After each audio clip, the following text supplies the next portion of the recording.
means Judith gets the first question. Judith, what was the name given to the programme launched by Joseph Stalin in 1928 to industrialise the USSR? Great Leap Forward, New Deal or Five-Year Plan?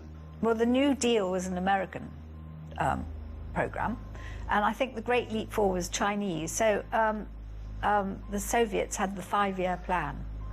Yes, they did. Five-Year Plan, that's the correct answer. And Frank, your first question then. Which civil war began in 1861? Russian, American or Spanish? I think I'm going to have to take a guess on this, unfortunately. There's something calling out to me from the middle one. I don't know why. It's very likely wrong, so I will go with the American. It's that magic fluence. It is the right answer. The American Civil War started in 1861, and eggheads lasted for how many years? Four. 4 years. Second question then, Judith. What is the English meaning of Barbarossa, the byname of Frederick I, Holy Roman Emperor from 1152 to 1190? Red beard, red foot or red nose? Well, the Barber bit means beard, so it's red beard.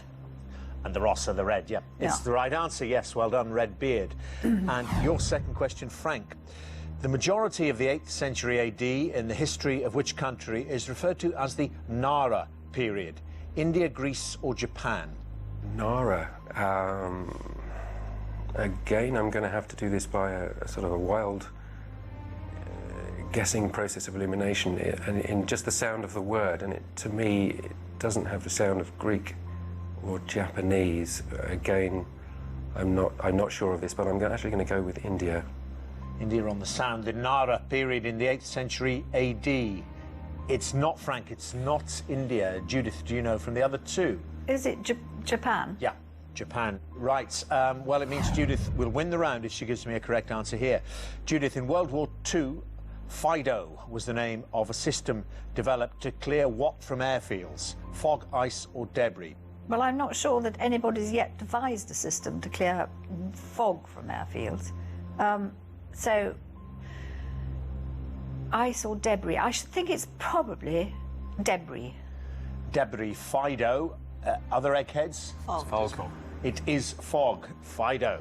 Well, didn't get it, so a chance then, Frank, to take us into sudden death. You need to get this, though, or you still lose. The combined French and English victory over Spanish forces near Dunkirk in 1658 is known by what name? Battle of the Dunes, Battle of the Tides, or Battle of the Reeds? Right, okay. Again, I have no certain answer, and I'm going to discount things again, just working on coastlines. I'm going to discount reeds, I think. Well, my first instinct was dunes, attempted to go down the middle. No, I'm going to go with dunes, Battle of the Dunes.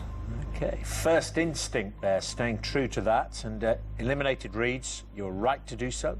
You have picked the right answer. Yes, first instinct is correct. Battle of the Dunes, well identified, Frank. You've taken us to sudden death. That means we take away those multiple choices you've seen up to this point. So if you do have to guess at anything, you've got to conjure up the options yourself. And Judith, how many of Henry VIII's children ascended the throne? Well, first of all, there was Mary Tudor, and then there was Edward VI, and then there was Elizabeth, and I think that was his limit. So 3. 3?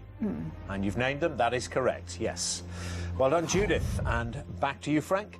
Which King of Scotland succeeded to the throne in 1488 after siding with rebels against his own father at the Battle of Sockyburn?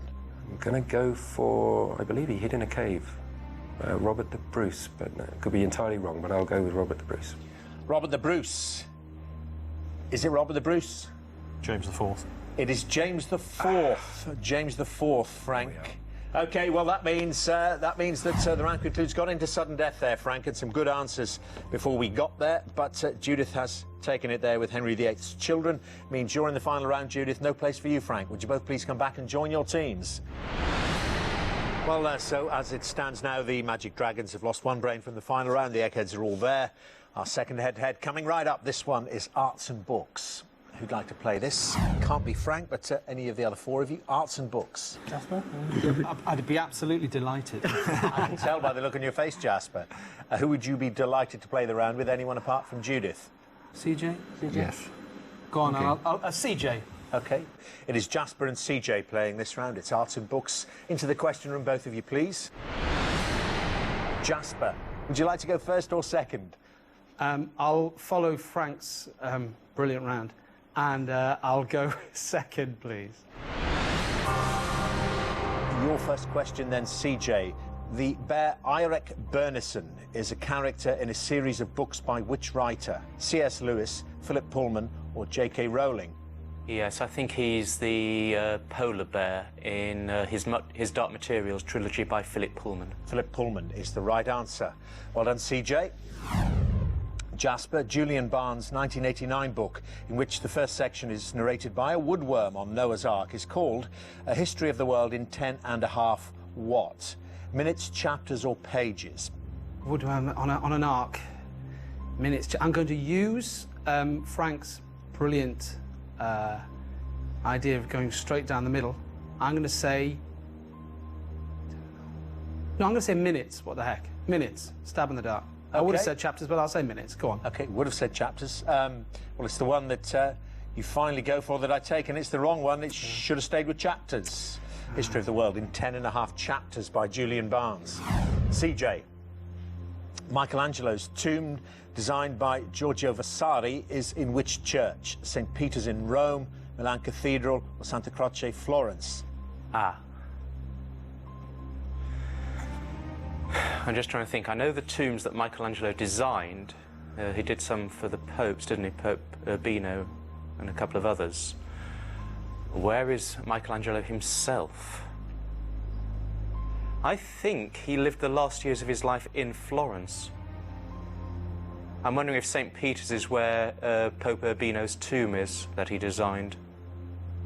I don't know why, but I don't think it's Milan Cathedral. I think he lived the last years of his life in Florence, so I'll go for Santa Croce. Well, that is the correct answer. Well done, CJ. Santa Croce in Florence for Michelangelo's tomb. So it means you need to get this, Jasper.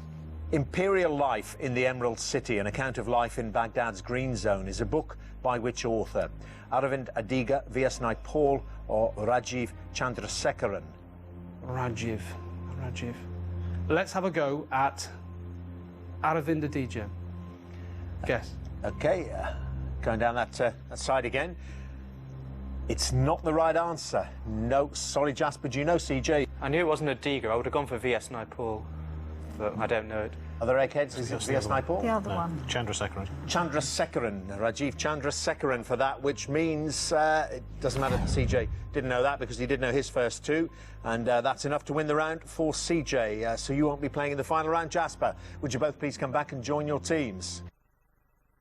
Here, there is no justice. Please do not hang my man. Do not hang him. This law that you despise Please do not hang him. is law